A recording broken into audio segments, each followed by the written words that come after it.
In this video, I will show you how to speed up your videos on CapCut. And if you find this video helpful, please do not forget to like and subscribe. Now, the first thing I'd like you to do is log into your CapCut account.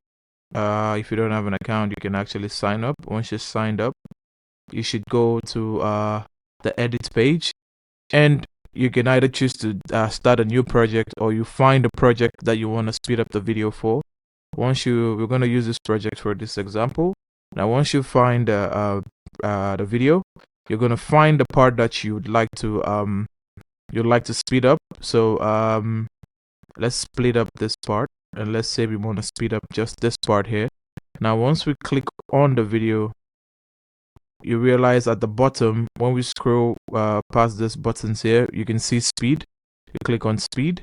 Now, for the curve feature, what that does is CapCut automatically speeds up and slows down your video for you. So it uses the wave idea. It speeds it up, slows it down. Let's go to normal, and from here we can choose the speed that we would like to speed up. So let's choose this bigger part so we can see the effect well enough.